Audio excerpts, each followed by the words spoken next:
Hello and welcome to Just One More Watch. I've escaped the studio again. Look, it's a beautiful Sydney summer's day. I'm up early because I'm off to Sydney Airport because I'm off to Hong Kong this morning. Mr. P, Stephen, my business partner at Erebus Watches, and I, we always said that if the Origin launch was successful, and it was successful, thank you all very much, we wanted to go to visit the factory that's making the watches. We want to see how our money and ultimately how your money is being spent. We thought that was a really important stage in the process, the stage in the journey, so that journey begins today. We don't want Erebus Watches to be a one watch wonder. We want to establish this as a proper micro brand, and we feel that in order to do that we need to establish a good working relationship with our production partner. So I'm off to Sydney Airport, 9 hours in economy off to Hong Kong. That sounds like, yes indeed, it is Mrs. Jonwa in the Mighty Beetle. She's taking me to the airport this morning. I better go, I'll check in soon. Well, you heard the man. This is part travelogue and part Erebus factory visit video. The Mighty Beetle got me to the airport in plenty of time. Enough time for Stephen and I to have a look at the rather fancy watch shops available in duty free, including the Rolex store, which was full of stock. Of course, none of it was actually for sale.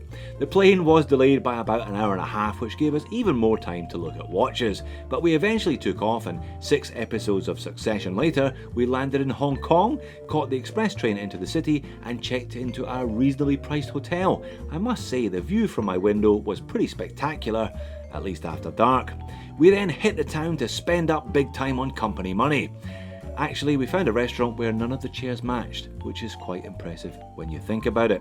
You can tell this was a budget trip. You can also tell that when I opened the curtains on my room the next morning. Pretty spectacular. If you like unfinished roofs, that is. Good morning. Greetings from Hong Kong. Welcome to the lobby of our affordable hotel. And I say our because... Stephen, how you doing? I'm good, Jody. How are you? I'm well. Stephen is the brains of the operation. Allegedly. We're off to have some breakfast, and then we're going to head to West Kowloon Station and get the fast train over to Shenzhen, where hopefully somebody from the factory that is making Erebus watches. There we are. And what are you wearing on your wrist today, Stephen? Origin blue. Origin black. We had to do it, didn't we? Alright, we had to. Check in soon. So we set off to West Kowloon Station with plenty of time up our sleeve, which was just as well because I forgot my passport and had to go back to the hotel. And then we were a bit too casual about the time required for what seemed like 36 passport checks.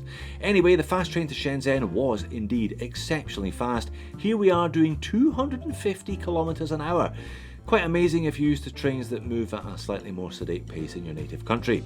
It took only about an hour to get to our destination, and we were met by our factory contact in one of those EV people carriers with captain's chairs. It was awesome. And you know what else was awesome?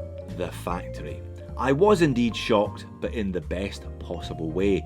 I think there's a lot of misinformation and erroneous preconceptions about Chinese factories. I have lost count, for example, of the number of comments saying, "How do you know such and such watches aren't made by 10-year-olds? Well, now I know that Erebus watches aren't because I've been to the factory where they were made. I reckon the average age of the employees was 40 plus. I mean, no offence, but have a look at this lot. They're not children.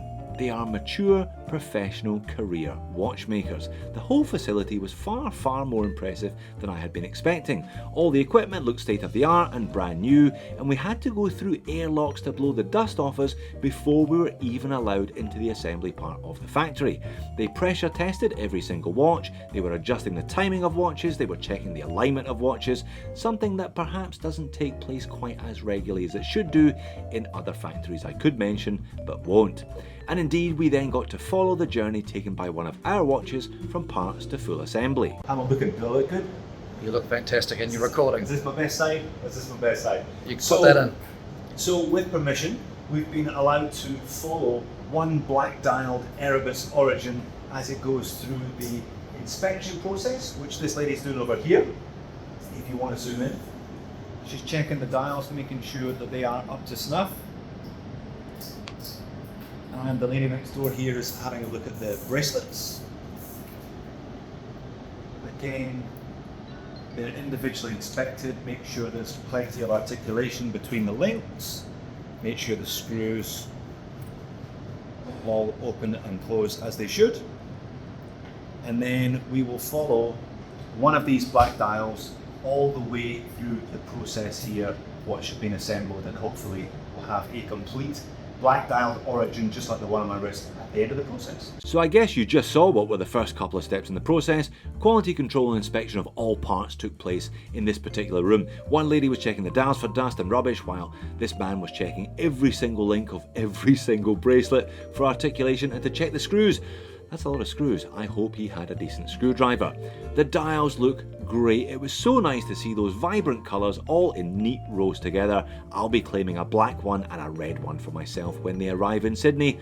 I'll be paying for them, of course. Stephen wouldn't have it any other way. Now, once the parts have been quality controlled in this room, they're parked in a little airtight hatch, they ring a bell and somebody picks them up in the next room. And in that next room, this man had a whole tray of fresh, shiny Seiko NH35 movements and did most of the assembly himself, first puffing the movements to check for dust before adding the dials, and then adding the hands. I was most impressed with how quickly and how easily he added the hands, particularly the second hand. If you have ever tried to do this yourself, you know it is anything but easy, but it was clearly second nature to him. I should probably have asked him for some tips. He would probably have told me to do 150 watches a day, and I would soon get better at it myself. Next up, the movements with hands then went into the cases. Crowns which were already attached to the crown stems were lubricated and then installed. And then they went into a low temperature oven. They spent a couple of minutes in there to get rid of any condensation within the movements before this lady adjusted the movements. Again, my goodness, she had some skills. She got this particular NH34 from -24 to pretty much spot on in the space of a few seconds, and then adjusted it to 4 positions for good measure.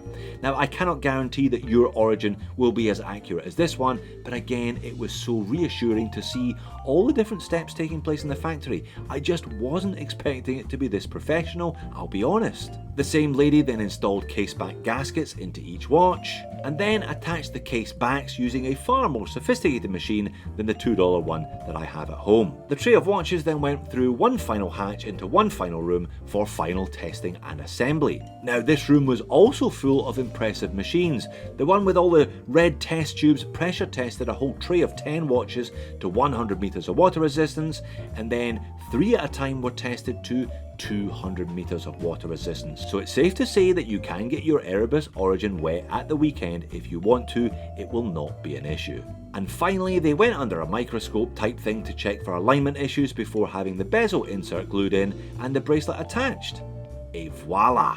And there we go, one brand new shiny black Erebus Origin sitting in amongst a whole bunch of my multicolored friends. Fascinating to come here and to watch this process take place in real time from one end of the production line to the other. Great to see how many times it was quality controlled. Great to see how many different people were involved in the process.